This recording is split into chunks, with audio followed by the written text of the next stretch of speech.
Well, hello everybody, and welcome back to Pete's Plastic Playground.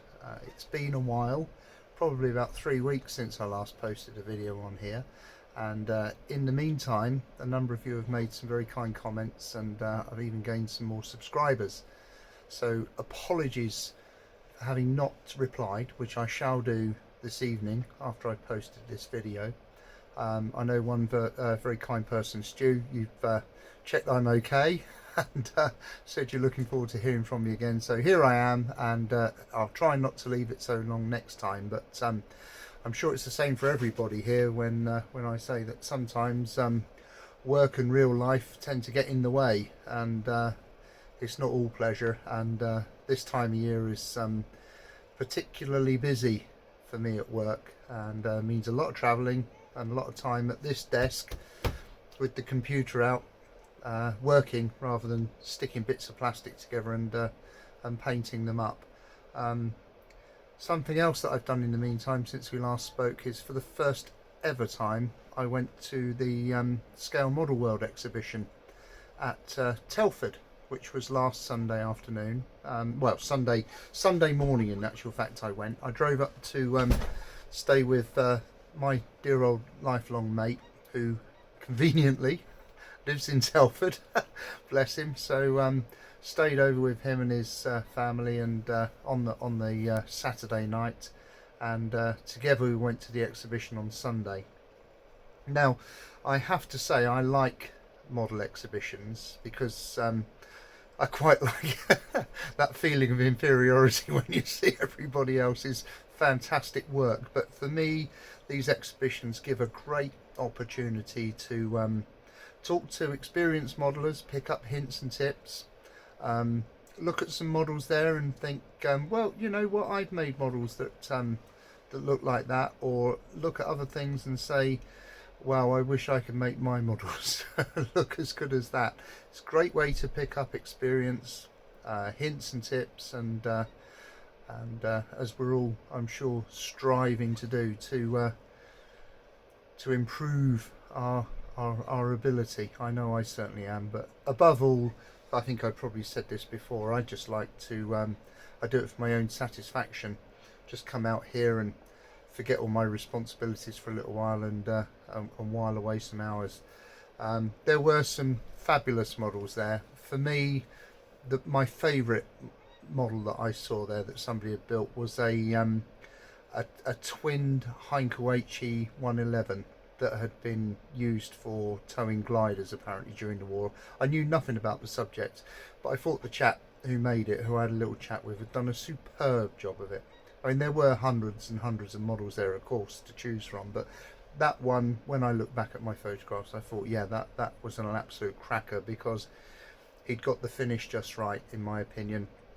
And I do admire somebody who can paint a glazed cockpit to such a high standard, and that's quite a complicated job on that Heinkel 111 with such a complex, almost like a greenhouse frame arrangement for the cockpit glass.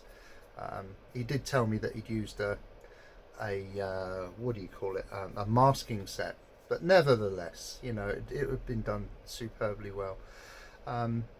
I enjoyed the Airfix stand, as I said before. I'm kind of a brand loyal to Airfix, and I enjoyed the Airfix display enormously. The new Vulcan bomber, yeah, it's not something I was particularly clamouring for, but I know a lot of people were, so I'm pleased that that's been released. I think that'll be on my list of purchases. But the thing I saw there that I was really pleased to see was a completed Wellington Mark 8, which is the new Coastal Command variant, which I believe, looking at the website, is now available. So I've hurriedly sent off my Air Miles passport, in fact 2 completed Air Miles passports, so that hopefully, if they've got enough in stock, I'll get a couple of free ones in the post in a week or so. So I'm looking for, irrespective of whether they come in the post or not, I shall definitely be obtaining that new Wellington. while I was there, I took out a subscription to Airfix ModelWorld. Again, something I'd never done before. I've always been down to the newsagents and brought my copy. But there was a deal there during the exhibition, and it was, you paid for the monthly subscription, which, it was a reasonable price. But in return, there's a little gift. They gave me this, which I believe is worth about 30 quid. So it made the subscription quite inexpensive in actual fact. So I've got this nice new Wellington to go with the other nice new Wellington that I've got. So I've got two of these now.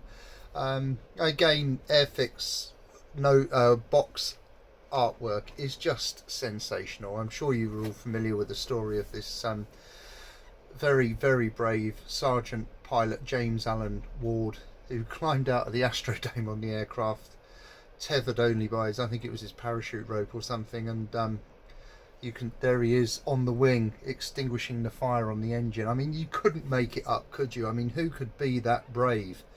I just think it's sensational artwork, even down to the guy in the co-pilot seat who's got control of the aircraft, just looking out the window to see what's going on. The scene is just superb. Can you imagine the forces that guy was under? I mean, if that's the forward speed of the aircraft alone, plus he's behind the wash of the turning propeller, just incredible feat of bravery. And he got away with it. He climbed back into the aircraft. Good grief! How did he sleep that night? I don't know. What a brave man. So anyway, a nice kit. Again, superb from Airfix. Nice big bag of grey plastic. Nice instructions and so on and so forth. So that was a freebie with the subscription to the magazines, which I thought was a real bargain. Very pleased with that.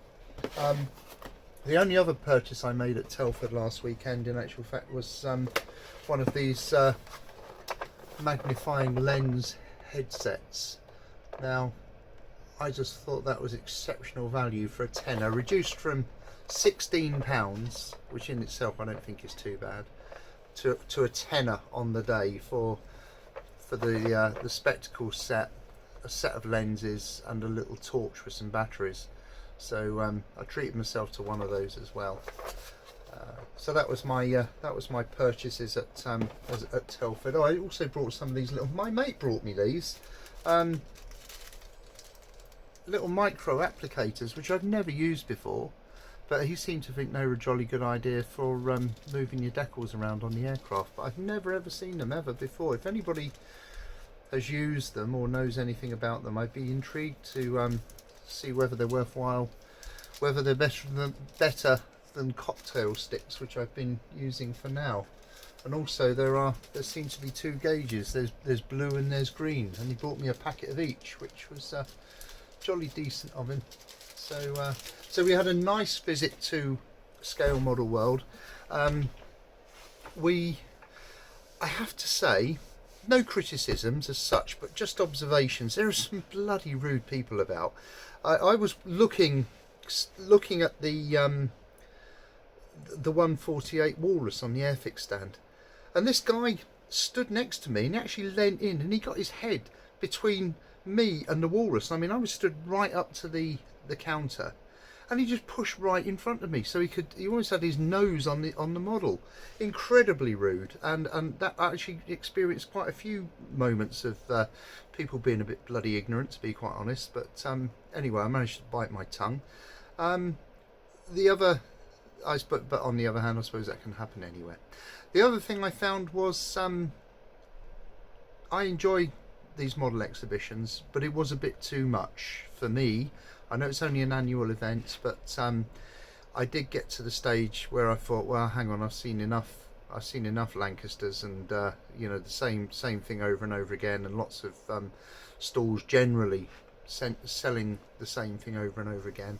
I got to a stage after probably 3 or 4 hours where enough was enough, actually, and we'd seen it, we'd done it, and so it was a good visit. But having said that, I shall go again.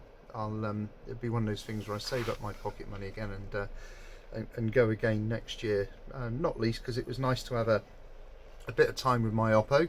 and we had a nice meal in a restaurant just up from the exhibition centre together. And yeah, so we ate our lunch together, which was very, very nice.